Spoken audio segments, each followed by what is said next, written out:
Hello everyone, कैसे हैं आप सभी। आई होप आप सभी ठीक होंगे। देखिए, जो आज का हमारा टॉपिक है ये लोक नीति पार्ट 2 है। इससे पहले मैंने लोक नीति जो पार्ट 1 है उसकी वीडियो बना दी थी। ये पब्लिक एडमिनिस्ट्रेशन जो आपकी बुक है लोक प्रशासन, उससे लिया गया है। तो आज हम इसमें और पढ़ेंगे कि भारत के अंदर किस प्रकार से लोक नीति लागू की गई है, कैसे उसके और चरण होते हैं। और देखिए, मैं ये थर्ड ईयर वालों के लिए स्पेशली, वैसे तो अगर देखिए आपको थर्ड ईयर से रिलेटेड कोई भी न्यू टॉपिक्स चाहिए, जैसे कि यूएनओ आपकी बुक है संयुक्त राष्ट्र संघ की, तो उससे रिलेटेड अब मैं वीडियो बनाऊंगी। तो अगर आपको किसी और बुक से, किसी और टॉपिक से रिलेटेड चाहिए तो प्लीज़ मेरे को कमेंट बॉक्स में ज़रूर लिख के बताइए, क्योंकि फिर मुझे पता रहेगा कि मेरे को कौन सी पहले बनानी है। नहीं तो अदरवाइज़ मैं अपने अकॉर्डिंग जो मेरे को ठीक लगेंगी मैं वो पहले बना दूंगी। तो चलिए आज का टॉपिक हम स्टार्ट करते हैं। देखिए, भारत में नीति निर्माण। अब हम पढ़ेंगे कि भारत में किस प्रकार से नीति निर्माण हुआ है। जैसे कि इसमें बताया कि देखिए, बता रहे हैं जैसे दूसरे देशों में नीति निर्माण होता है और अनिवार्य होता है, उसी प्रकार से भारत में भी नीति निर्माण अनिवार्य है और ये पर्यावरण से प्रभावित होता है। जैसे कि यहाँ की संवैधानिक संरचना, यहाँ की राजनीतिक, सामाजिक, आर्थिक संस्थाएं, इन सबसे प्रभावित होता है। तो आगे हम और पढ़ते हैं। देखिए, अभी इसमें बता रहे हैं चाहे संघीय स्तर पे सरकार हो या फिर राज्य स्तर पे हो, कोई सी भी सरकार हो, उन लोगों को संविधान की सीमाओं के अंदर रह के ही सारे कार्य करने पड़ते हैं। वो उसका उल्लंघन या उससे ऊपर जाके कोई भी कार्य नहीं कर सकते। क्यों? क्योंकि देखिए, संविधान सबसे ऊपर है हमारे देश में, है ना, और सभी देशों में ऐसा होता है। और देखिए, हमारे संविधान में मौलिक अधिकार दिए गए हैं और राज्य के जो नीति निर्देशक तत्व हैं वो भी दिए गए हैं, उसके सिद्धांत दिए गए हैं। तो उसी के मार्ग को निश्चित करते हुए प्रशासन को चलाना चाहिए, ठीक है। क्योंकि वो सब इसलिए दे रखे संविधान में कि जो सरकार है, जो प्रशासन है, वो उसको देखे, उसको लागू करे या उसी के अकॉर्डिंग अपना कार्य करे।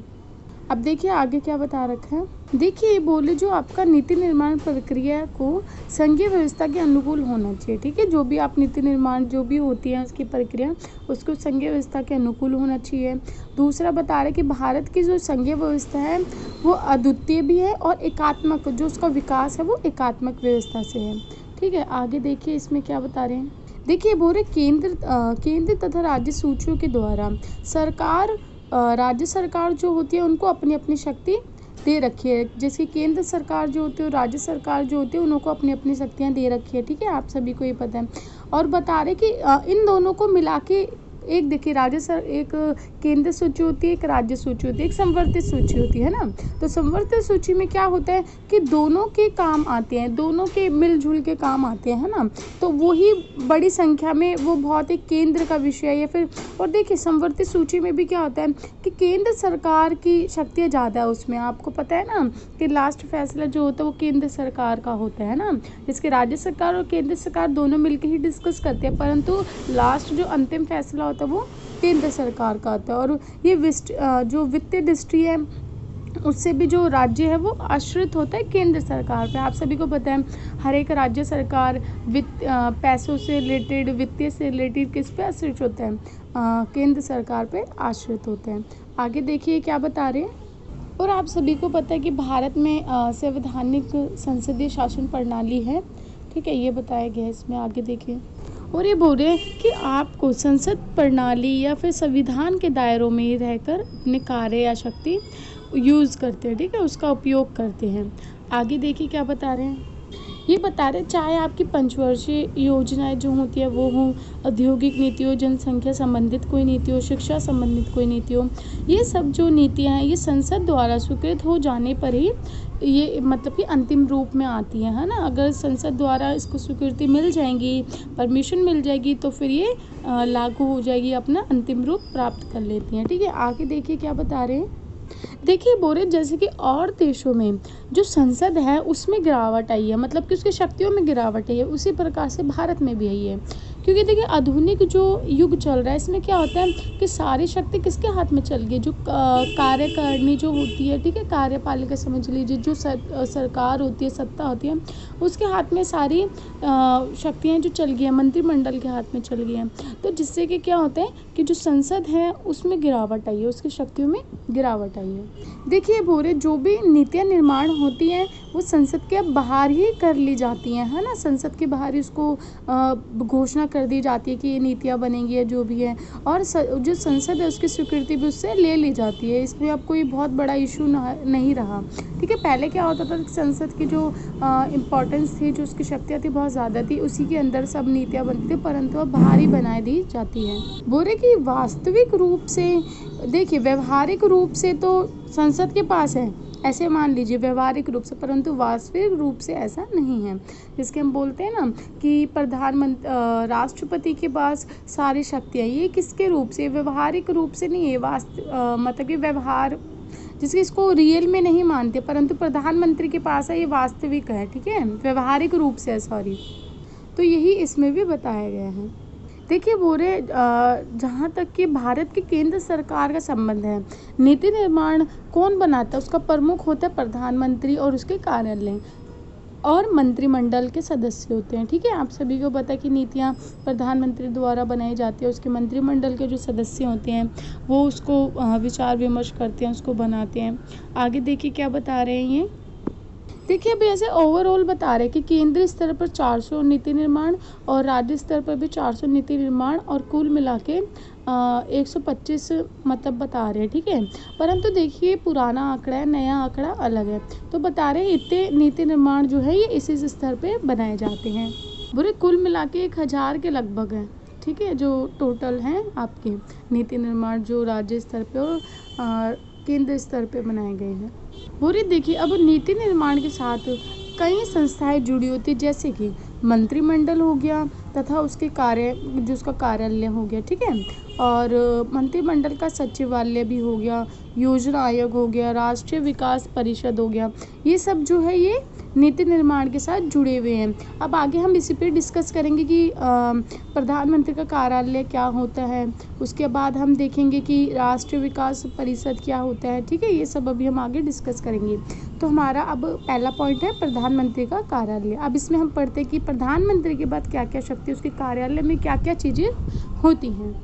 देखिए अब जो ये जो पैराग्राफ है फर्स्ट, इसमें देखिए यही बताया गया है कि राष्ट्रपति के पास नामात्र ही शक्ति होती है औपचारिक रूप से, परंतु वास्तविक प्रधानमंत्री के पास सारी शक्ति होती है। मैंने आपको ऊपर भी बताया। और सरकार का जो मुखिया होता है और मंत्रिमंडल का जो अध्यक्ष होता है प्रधानमंत्री होता है। ठीक है, अभी बता रहे कि उस पर क्या निर्भर करता है। देखिए वो जो भी नीति निर्माण होती है ये उसके द्वारा बनाई जाती है, उसका अंतिम फैसला होता है। ठीक है, सेकंड पैराग्राफ बता रही हूँ मैं। और आगे बता रहे हैं, बोले कि नीति निर्माण में उसकी विशेष स्थिति होती है। ठीक है, मतलब कि विशेष दर्जा उसको मिला होता है। और देखिए जो अन्य मंत्री होते हैं वो अपनी अलग अलग भूमिका उसमें निभाते हैं। अब देखिए जो जवाहरलाल नेहरू जी का एक उदाहरण दे रहा है वो हम पढ़ लेते हैं। बोले कि जब तक जवाहरलाल नेहरू भारत के प्रधानमंत्री थे तो सरकार की नीतियों जैसे नियोजन, आर्थिक, सामाजिक नीतियों और विदेशी आदि, इन सब की जो नीतियाँ थी ये नेहरू जी के नेतृत्व में बनी थी। ठीक है, जैसे कि हिंदू कोड बिल ये हो गया, मिश्रित अर्थव्यवस्था, धर्मनिरपेक्षता, लोकतंत्र, गुट निरपेक्ष, ये सब उनके में बनी थी, उनके नेतृत्व में। तो यही बता रहे कि किस प्रकार से नेहरू जी के नेतृत्व में ये वाली बनी थी नीतियाँ। और बता रहे जो नेहरू जी थे तो वो देखिए लोकतंत्रवादी थे और लोकतंत्र की परंपराओं में ज़्यादा विश्वास रखते थे। लोकतंत्र के जो संस्थाएं होती है उस पर ज़्यादा विश्वास रखते थे। ठीक है, और बोले जो नेहरू जी थे वो समय समय पर सभी विभागों के सचिव होते हैं उनको खाने पर आमंत्रित करते थे। ठीक है, उनके साथ संपर्क बनाए रखते थे, ताकि देखिए आप किसी को खाने पीने पे बुलाते हो, मिलते हो, तो उनके साथ आपका बाउंडेशन अच्छा हो जाता है ना, तो इसलिए वो ऐसा सब करते थे। आगे देखिए क्या बता रहे हैं। बोले वो एक लोकतांत्रिक नेता थे, नेता के तौर पर सत्ता में प्रयोग मतलब सत्ता का प्रयोग करते थे लोकतांत्रिक नेता के रूप में। और देखिए बहुत सारे नेताओं का नाम अब जो है वो बता रहे, सरदार वल्लभ भाई पटेल जो हो गए। ठीक है, रफ़ी अहमद हो गए, ये अब इन सब चीज़ों का नाम है। बोले इन सबों ने आंदोलन में उच्च स्तर पर भाग लिया था, इसलिए प्रधानमंत्री के साथ ही केंद्र सत्ता में नहीं पाए। ठीक है, पर और प्रधानमंत्री कार्य जैसी वह वस्तु नहीं थी। मतलब कि देखिए ये सब भी आंदोलन में थे, परंतु ये प्रधानमंत्री नहीं थे, है ना, ये उसके साथ ही थे नॉर्मली, और उन लोगों को सत्ता भी हासिल इसलिए नहीं हो पाई थी।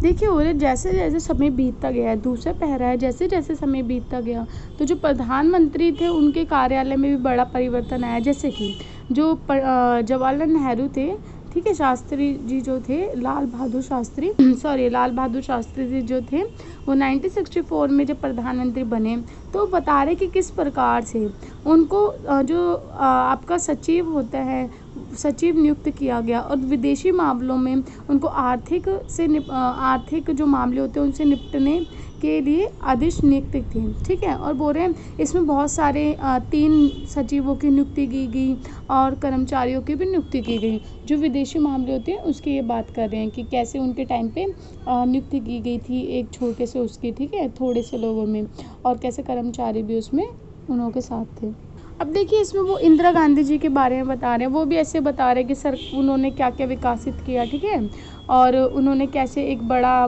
संपर्क बनाए रखा था लोगों के साथ, ठीक है, ये सब है। और राजीव गांधी जी के बारे में भी बता रहे हैं कि इसमें राजीव गांधी जी के लिए बता रहे हैं कि उस संस्कृति दृष्टि से विस्तृत हो गए, ठीक है, उसके बारे में बस इतना बताया जाए कि वो शिक्षा कैसे प्राप्त की, कैसे उन्होंने ज़्यादा ध्यान दिया अपने प्रतिनिधित्व पे, ये सब बता रहे हैं। तो ये आप पढ़ भी सकते हैं, छोटा सा पैराग्राफ है ये कि इंदिरा गांधी जी के और राजीव गांधी जी के बारे में।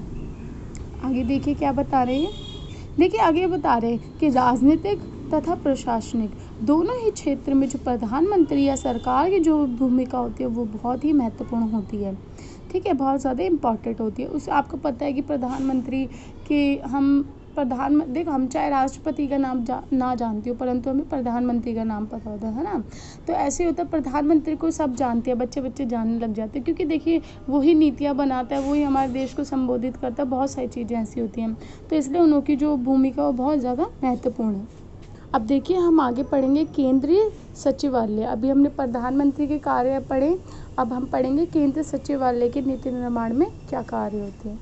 देखिए इसमें बता रहा है कि भारत सरकार के भीतर एक नीति निर्माण संबंधित संगठन में सचिवालय एक असाधारण उच्च मंच पर खड़ा हुआ है, ठीक है, एक असाधारण सा उच्च मंच है जिसमें भारतीय सरकार की गद्दी है, ठीक है, भारतीय सरकार जो होती है उसकी गद्दी के रूप में भी कहा जाता है। बोलते हैं नीति निर्माण संगठन के रूप में इसे तैयार किया गया है, मतलब जो केंद्रीय सचिवालय इसको नीति निर्माण के रूप में ही तैयार किया गया है।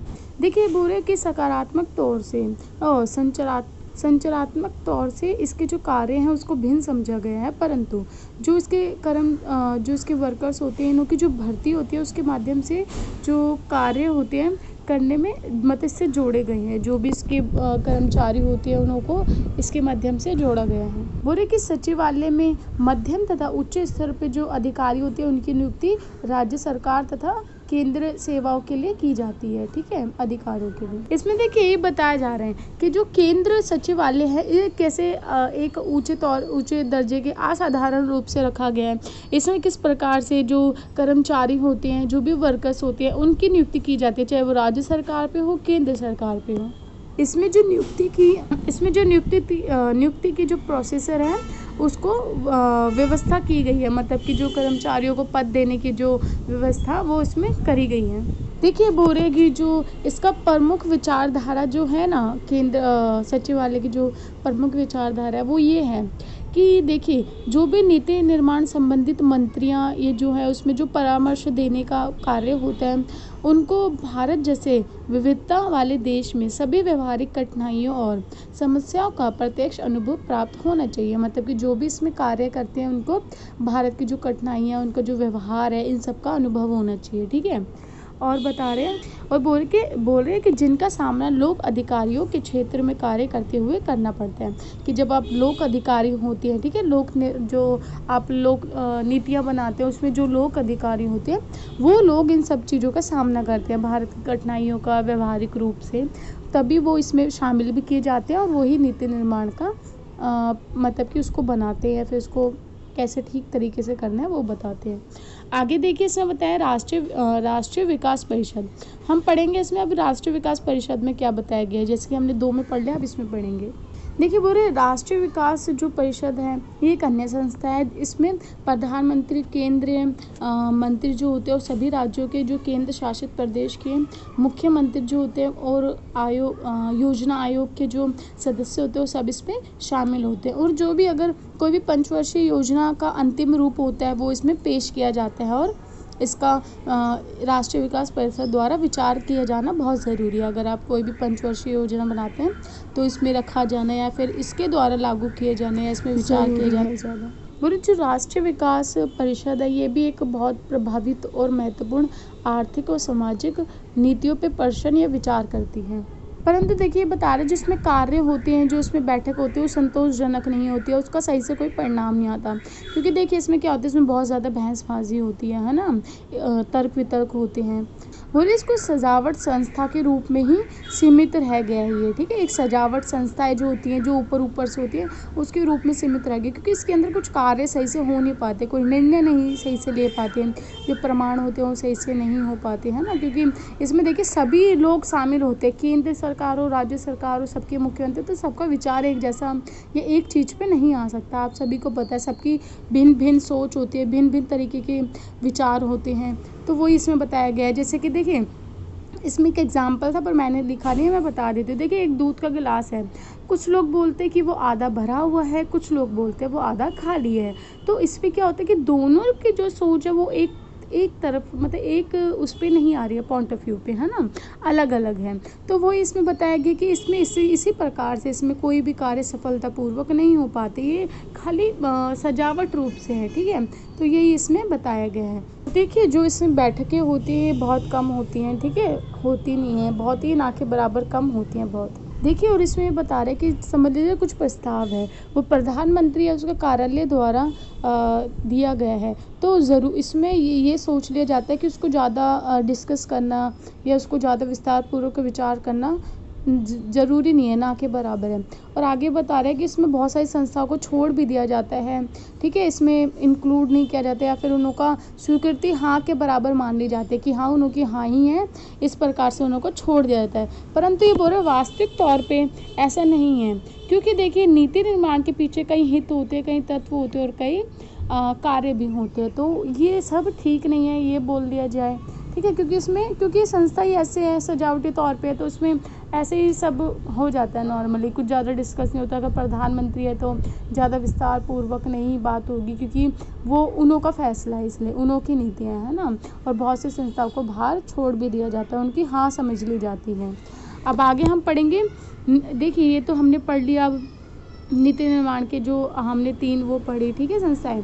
अब हम पढ़ेंगे नीति मूल्यांकन क्या होता है, कि नीतियों का मूल्यांकन क्या होता है, उसके बारे में हम थोड़ा पढ़ेंगे। देखिए बोरे जो थॉम्सडाई हैं उनके अनुसार मूल्यांकन लोक नीति परिणामों की जानकारी प्राप्त है, मतलब कि जो लोक नीति है उनकी जानकारी प्राप्त करना उनका मूल्यांकन कहलाती है, ठीक है। और क्या उद्देश्य चल रहा है सार्वजनिक तौर पे, ये भी मूल्यांकन कहलाते हैं, कि हम जिसका मूल्यांकन करते हैं, है ना।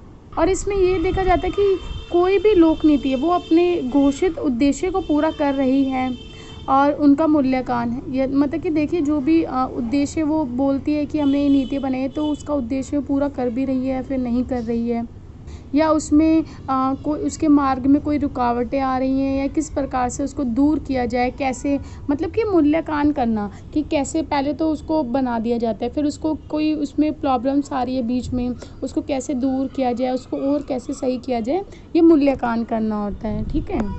और बोले इस पे विभिन्न जो उपलब्ध विकल्प होते हैं उन पे विचार करना होता है, मतलब कि सब पे विचार किया जाए, ठीक है, कि किस प्रकार से इसको और सही किया जा सकता है, और सरकार की जो नीतियाँ वो किस प्रकार से कार्य कर रही हैं ये भी इसमें देखा जाता है।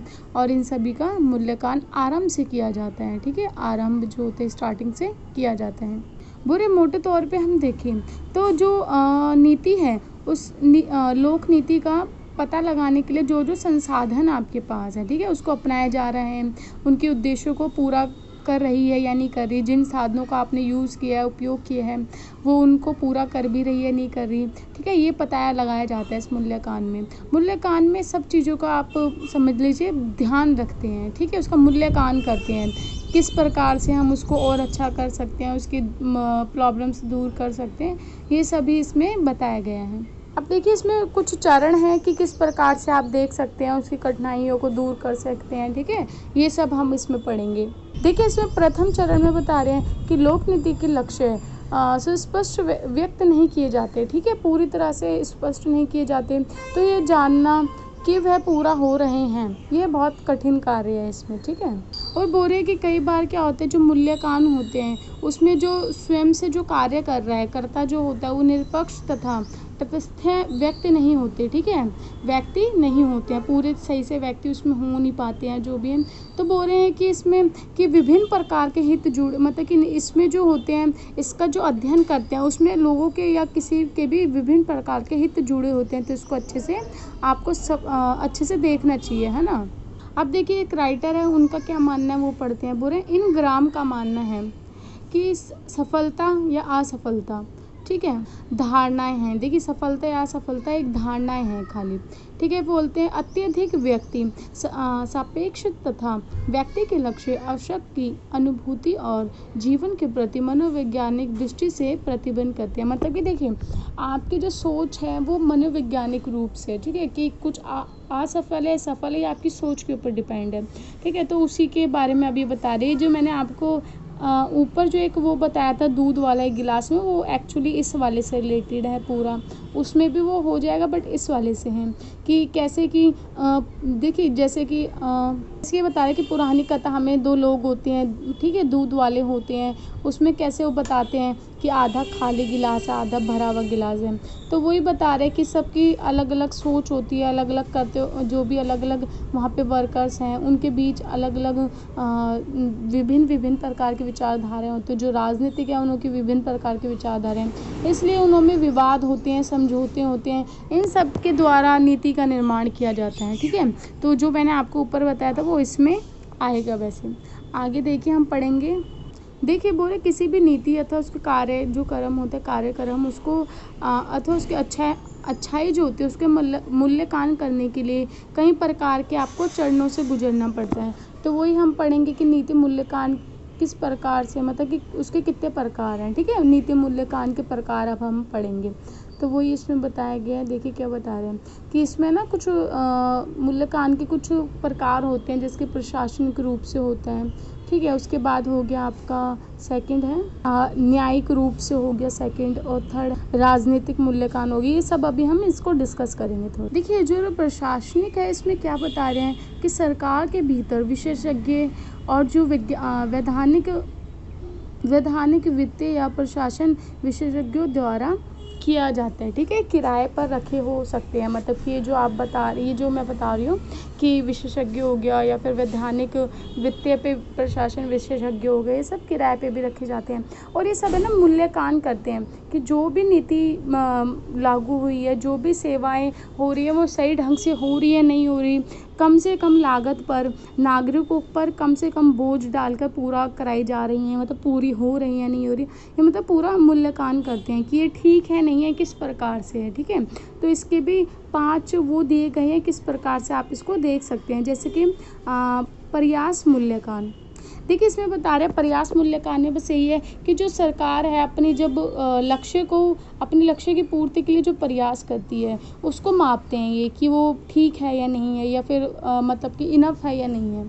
आगे देखिए, कार्य के रूप में बता रहे हैं। अब कार्य के रूप में देखिए, इसमें बस जो उनका मूल्यांकन करना यही है, उनका उद्देश्य केवल यही है कि जो भी नीति है उसका परिणाम क्या वो सही दे रही है नहीं दे रही, उचित परिणाम दे रही है नहीं दे रही, चाहे वो लक्ष्य कुछ भी हो। ठीक है, वो उसका परिणाम देखते हैं। जैसे रोगी को देखा गया या बच्चे को पढ़ाया गया, ये कुछ उदाहरण दे रहे हैं। आगे दिखा रहे हैं निष्पादन मूल्यांकन। इसमें देखिए क्या बता रहे हैं, निष्पादन मूल्यांकन प्रभावित। इसमें देखा जाता है कि वह वही कार्य कर रहा है ना जो उसके उद्देश्य हैं।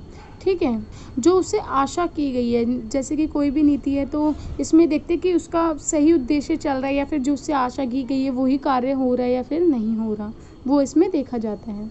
अब कार्य कुशलता में देखिए क्या बता रहे हैं। इसमें जो आपके लागत का अनुमान है वो लगाया जाता है कि लागत का अनुमान ठीक है नहीं है, उसका प्रयास किया जाता है। ये बोल रहे हैं कि इसमें ये आशा की जाती है कि जो भी आपने निर्णय किया है वो कम लागत पे अच्छी गुणवत्ता दे, है ना, कि कम पैसे में अच्छे से अच्छा लोगों को लाभ मिल सके, ये वो है। अब आगे है प्रक्रिया। इस मूल्यांकन में देखिए क्या बता रहे हैं। इसमें देखिए प्रक्रिया पूरे रूप से बताई गई है कि जो भी आप कार्य कर रहे हैं उसके जो रीति रिवाज हैं वो सही कार्यक्रम में पूरा हो रहे हैं नहीं हो रहे, पूरी अच्छी प्रक्रिया में हो रहे हैं नहीं हो रहे, उसका जो परीक्षण किया जाता है, उसके पीछे जो विचारधारा होती है वो सब देखी जाती है इसमें। ठीक है, देखिए अब सफलता असफलता के पीछे भी 5 आयाम है जो इसमें लिखे गए हैं 1 2 3 करके, वे मैं आपको बस पढ़ के बता देती हूँ इसका। देखिए पहले में गुणवत्ता एवं मात्रा, ठीक है, गुणवत्ता और मात्रा किस प्रकार से है। दूसरे में बता रहे हैं इसमें परिणामों को मापना होता है। ठीक है, तीसरे में देखिए क्या बता कि वो प्रभावी है या नहीं है। ठीक है, कुल मात्रा जो उसकी प्राप्त है वो प्रभावी है नहीं है। बुरे की चौथे में बता रहे कि इससे भी कोई बेहतर तरीका हो सकता है जो लाभदायक हो लोगों के लिए। और इसमें बता रहे हैं कि जो भी आप प्रक्रिया उसको जटिल समस्या को कैसे निपटाया जाए, कैसे, क्यों, कहाँ, मतलब कि इन सब का आंसर ढूंढा जाता है। अब आगे है न्यायिक मूल्यांकन। इसमें हम पढ़ेंगे कि न्यायिक मूल्यांकन किस प्रकार से। देखिए न्यायिक मूल्यांकन में आपको ओवरऑल समझाती हूँ इसमें क्या बताया गया। देखिए इसमें बताया गया जो आपको पता है न्यायालय होता है वहाँ पे भी देखिए हम जब जो भी सत्ता में होते हैं वो नीतियाँ बनाते हैं। ठीक है, अपने बहुत सारे नीति निर्माण करते हैं, लागू करते हैं। तो देखिए उसमें क्या होता है कि न्यायालय में भी ये जाती हैं कि अगर समझिए कुछ नीतियाँ सही नहीं बनी हैं, संविधान से हटके बनी है, ठीक है, कानूनों का सही से पालन नहीं किया, तो न्यायालय क्या करता है उन नीतियों को अवैध घोषित कर देता है ना, उनको रद्द कर देता है। ठीक है, क्योंकि देखिए वैसे तो न्यायालय को इन नीति निर्माण से बाहर रखा गया है, परंतु यहाँ के लोगों के पास अधिकार है। देखिए यहाँ पे हमारे पास अधिकार है न्यायिक पुनर्विलोकन जो होता है। ठीक है, तो फिर देखिए इसमें क्या बता रहा है कि कोई भी उल्लंघन करता है या कोई भी उसके विपरीत कोई कार्य करता है, न्याय के विपरीत हो गए, संविधान के कारण के, तो इसमें रद्द किया जाता है। और जो भी जिसकी सत्ता बहुत सारी पार्टियां, दल, इनों में वाद विवाद होता है या कोई भी ऐसी बातें होती है तो इसमें इन उलझनों को सॉल्व किया जाता है। ठीक है, उसका मतलब कि सॉल्यूशन दे दिया जाता है। तो इससे न्यायालय का बहुत इंपॉर्टेंट रोल है इसमें। अब हम पढ़ेंगे राजनीतिक मूल्यांकन। ये देखिए इसमें क्या बता रहे हैं। बुरे राजनीतिक मूल्यांकन है ये किसी के भी द्वारा किया जाता है, जैसे कि राजनीतिक दल के द्वारा, सामूहिक हित हो गया, मीडिया होगी, समाचार पत्र, टीवी, रेडियो, गैर सरकारी संगठन, ये सभी इसमें रुचि रखते हैं और इनों के द्वारा भी राजनीतिक मूल्यांकन किया जा सकता है। बुरे इसमें पक्षपाती अपक्षपाती भी हो सकते हैं और ये नीतियों का समर्थन भी कर सकते हैं, उसके विरुद्ध में भी हो सकते हैं। ये सब चीज़ें इसमें ये राजनीतिक मूल्यांकन करते हैं जो मैंने अभी आपको नाम बताए हैं। बुरे परंतु फिर भी राजनीतिक मूल्यांकन इसका एक अलग अपना महत्व होता है, क्योंकि देखिए क्या आम चुनाव जैसे भी होते हैं उनका अवसरों पर सरकार की नीतियां और कार्य, मतलब कि इसमें बोल रहे हैं कि इसका अलग महत्व इसलिए क्योंकि देखिए आप जब भी चुनाव होते हैं मत देते हैं, व्यवहारिक में प्रभावित करते हैं, मतलब जो भी आपके मत देने का अधिकार है वो प्रभावित करते हैं इन सब चीज़ों को। ठीक है, तो इसलिए ये भी बहुत महत्वपूर्ण होते हैं। बोले कि सरकार अपनी नीतियों से जो नागरिक है उनकी अवहेलना नहीं कर सकती है ना, उन पे कोई भी चीज़ थोप नहीं सकती। आपको पता ही, मैंने फर्स्ट पार्ट में भी बताया था कि क्योंकि उनका वोट का अधिकार बहुत ज़्यादा इंपॉर्टेंट है, अगर वो वोट देंगी किसी और को दे देंगी तो सरकार ही हट जाएगी। तो इसलिए सीमित जो नीतियाँ बनाती हैं ये देख के बनाते हैं कि ये जो नागरिक है उनके योग्य है, उनको मतलब कि वो उससे सहमत हो, उनों के भले के लिए हो, है ना, ये सब चीज़ें इसमें बताई गई हैं। तो बुरे सरकार किसी भी प्रकार का कोई खतरा मोल नहीं लेती है कि वो उनके नागरिकों के ही अपोजिट में कुछ नहीं बना सकती। अब हम पढ़ेंगे भारत में नीति का मूल्यांकन, कि भारत में किस प्रकार से नीति का मूल्यांकन हुआ, कि जो भी हमने अभी तक ऊपर पढ़ा है, जितने भी चरण पढ़े हैं वो भारत की जो नीति है उसमें भी लागू होते हैं। ये सब चीज़ें भारत की नीति निर्माण में भी लागू होते हैं। बुरे सरकार की नीति का परीक्षण होता है वो हमारी संसदीय व्यवस्था के अंतर्गत सरकार संसदीय के उत्तरदायी है, मतलब कि जो भी आपका ये परीक्षण होता है सरकार की नीतियों का ये संसद के अंतर्गत होता है। ठीक है, और देखिए इसमें भी सेम वही था, प्रस्ताव पेश किया जाता है, ठीक है, उसको देखा जाता है वो सही है नहीं, वाद विवाद होते हैं उस पर, फिर उसको संसदीय रूप से अंतिम वो दे दिया जाता है, मतलब कि अंतिम रूप दे दिया जाता है, हाँ ये ठीक है, तो इसको लागू कर दिया जाता है सार्वजनिक रूप से। ये पैराग्राफ जो लिखा है आप इसे पढ़ सकते हैं, बहुत ईजी है, जो मैंने सब अभी समझा है वही इसमें छोटे से रूप में लिखा गया है। पूरे भारत में 2 सरकारी विभाग होते हैं, एक प्रशासनिक सुधार तथा लोक शिकायत विभाग। अब ये बता रहे हैं किस प्रकार से ये इसमें सुधार करते हैं, उस पर नियंत्रण करते हैं, और कार्यक्रम का जो है इसके विभाग की स्थापना कब हुई है, 1985 में हुई है, ये सब इसमें बताया गया है। और ये बता रहे 20 करोड़ से भी अधिक लागत वाले केंद्र सरकार के औद्योगिक प्रोजेक्ट को कार्यान्वित करने पर नियंत्रण रखते हैं, ये इन सब चीज़ों पर नियंत्रण भी रखते हैं। देखिए मैंने ऊपर एक लाइन बताई थी ना, न्यायिक पूर्ण निरीक्षण, ठीक है। तो ये बता रहे हैं, वो ये बता रहे हैं कि सरकार का कोई उल्लंघन नहीं कर सकता, उसके जो संविधान के अंदर ही रह के उसको सारे काम करने पड़ते हैं, वो सब इसमें बताया गया है। सो देखिए, आई होप आपको ये वीडियो पसंद आई हो। अगर अच्छी लगी हो तो लाइक शेयर सब्सक्राइब ज़रूर कीजिए। और देखिए, आपको और किसी वीडियो से रिलेटेड कोई भी टॉपिक चाहिए थर्ड ईयर से, तो प्लीज़ मेरे को कमेंट बॉक्स में ज़रूर लिख के बताइए। धन्यवाद।